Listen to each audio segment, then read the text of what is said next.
গত 7ই জানুয়ারি 2026 রাত অনুমান 20টা 30 ঘটিকার সময় তেজগাঁও থানাধীন পশ্চিম তেস্তুরি বাজার হোটেলের সুপারস্টারের গলিতে অজ্ঞাতনামা দুর্বৃত্তর হত্যার উদ্দেশ্যে বাংলাদেশ জাতীয়তাবাদী স্বেচ্ছাসেবক দল ঢাকা উত্তরের সাবেক সাধারণ সম্পাদক মোহাম্মদ আজিজুর রহমান মুসাব্বিরকে গুলি করে।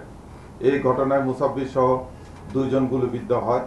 আহত 2 জনকে স্থানীয় একটি হাসপাতালে প্রেরণ করা হলে কর্তব্যরত চিকিৎসক মোহাম্মদ আজিজুর রহমান মুসাব্বিরকে মৃত ঘোষণা করেন এবং সুফিয়ান ব্যাপারী মাসুম নামে অপর ব্যক্তিকে উন্নত চিকিৎসার জন্য ঢাকা মেডিকেল কলেজ হাসপাতালে প্রেরণ করেন।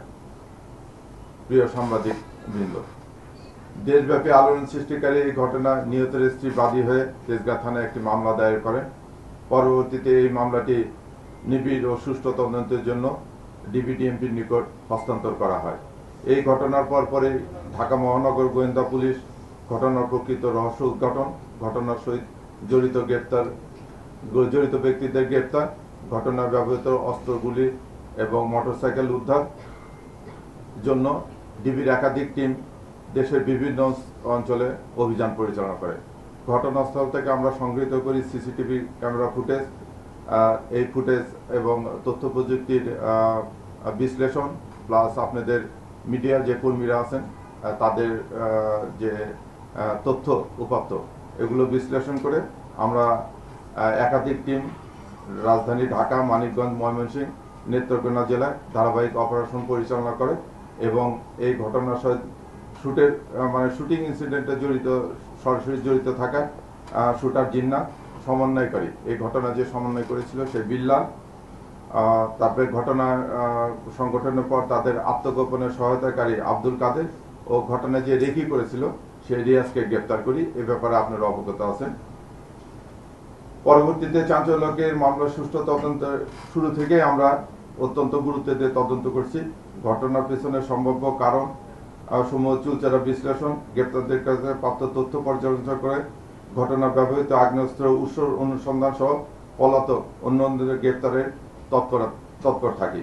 এর ধারাবাহিকতায় শুক্রবার 23শে জানুয়ারি নরসিংদী জেলার মাধবদী পৌরসভার মনোহরদী থানা এলাকায় জনক শাহজাহান খলিফা ভাড়াটিয়ার বসতবাড়ি হতে মুসাব্বির হত্যাকাণ্ডে ব্যবহৃত 2টি বিদেশি পিস্তল, 2টি ম্যাগাজিন, 12 রাউন্ড গুলি সহ হত্যাকাণ্ডে অংশগ্রহণকারী অন্যতম শুটার রহিমকে গ্রেপ্তার করা হয়। এই বিষয়ে নরসিংদী জেলার মাধবদী থানায় অস্ত্র আইনে একটি মামলা দায়ের করা হয়েছে। মামলা তদন্ত চলতেছে। আপনারা জানেন যে সামনে আমাদের জাতীয় ইলেকশন, এই ইলেকশন কে এই মুহূর্তে দেশকে অস্থিতির করার জন্য অনেকে তৎপর আছে। এ ব্যাপারে ডিবিও খুব করতেছে। এই মাসে আমরা সর্বাধিক সংখ্যক প্রায় 13টির মতো আগ্নেয় অস্ত্র উদ্ধার করেছি, এই দুটো সহ, এবং অন্যান্য যে সমস্ত সন্ত্রাসী আছে তাদের বিরুদ্ধে আমরা আইনগত ব্যবস্থা নিচ্ছি। আপনারা সহযোগিতা করবেন মামলা সুষ্ঠু তদন্ত করে আমরা যেন দোষী ব্যক্তিদেরকে শাস্তির আওতায় আনতে পারি। পাশাপাশি ঢাকা মহানগরীর আইন শৃঙ্খলা রক্ষা করে অতীতে যেরকম আপনারা ঢাকা মহানগর পুলিশকে সহযোগিতা করেছেন, ভবিষ্যতে এই সহযোগিতা করবেন, এই আশাবাদ ব্যক্ত রেখে আমার বক্তব্য আমি শেষ করছি। ধন্যবাদ সবাইকে। একজন করে প্রশ্ন করব প্লিজ। আমি জানতে চাই যে এখন আপনারা একটা জায়গায় এসেছেন, অন্যতম শুটার অস্ত্র উদ্ধার সবই মোটামুটি হয়েছে। এখন মোটিভটা যদি একটু প্রশ্ন করতেন, কেন এই হত্যাকাণ্ড? এতে চাঁদাবাজি এবং দখল, জানেন কারণ বাজার একটা জায়গা, ব্যবসা প্রতিষ্ঠান, খুব আমাদের কাছাবাজারের একটা বড় জায়গা, ওখানে সাধারণত ওটার দখল বাণিজ্য এবং চাঁদাবাজি কেন্দ্র করে এই হত্যাকাণ্ড সংঘটিত হয়েছে বলে আমার প্রাথমিক তথ্য পেয়েছি।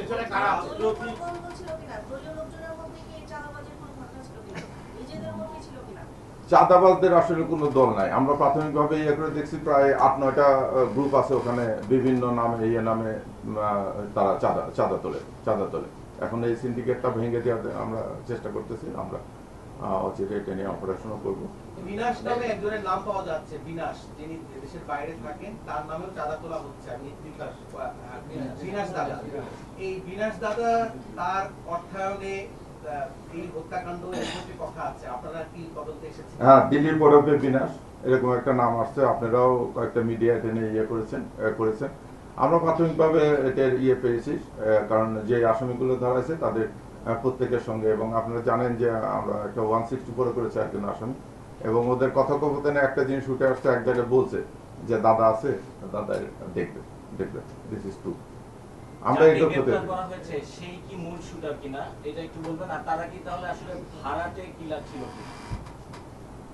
এখন তারা ভাড়াটে এবং তারাও কারণবাজার এলাকায় আসছে, তারাও চাঁদাবাজির সঙ্গে জড়িত, এরকম তথ্য তো আমাদের কাছে এসেছে। মূল শুটার ছিল, কারণ আপনারা সিসি ক্যামেরার যে ফুটেজটা দেখেছেন, এখানে দেখেছেন যে দুইজন দৌড়া যাচ্ছে, এই সিসি ক্যামেরার ফুটেজ দেখে আমরা তাকে, এবং আমরা আপনারা সবাই চিনে গেছেন, জেনে গেছেন, তার পরিচয় জানা গেছে।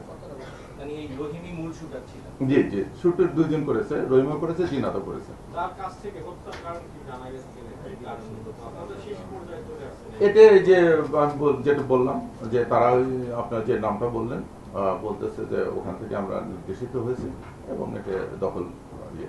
এই বিনাশটা আসলে কে, কার একটু বলবেন? এটা উনি একজন ইয়ে, এখন দেশের, আমরা প্রাথমিকভাবে যেটা জানছি যে উনি সম্ভবত দেশের বাইরে আছে, ওরাও এরকম কথাই বলছে উনি আন্ডারওয়ার্ল্ডের একজন ইয়ে আর কি, সন্ত্রাসী আর কি। ভাই, তাহলে আমরা বলতে পারি বিনাশের নির্দেশে হত্যা করা হচ্ছে।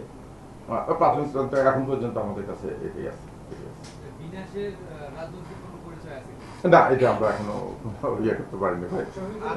আদিতে যে আশ্রয় দিয়েছে তার সাথে মানে জড়িত আছে কিনা এই হত্যা? না, এটা তার জড়িত না, ওখানে একটা ভাড়াটে বাসায় তার পূর্ব পরিচিত সেখানে যে সে হচ্ছে, এটা সিম্পলি সে ওখানে, সে জানেও না যে এই লোক ইয়ে করেছে।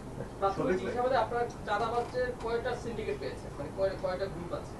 ওর বলে 8-9টা গ্রুপ আছে, 8-9টা গ্রুপ, বিভিন্ন নামে বেনামে চাঁদা নেয়। এটা কি বিভিন্ন রাজনৈতিক দলের সদস্য থাকে?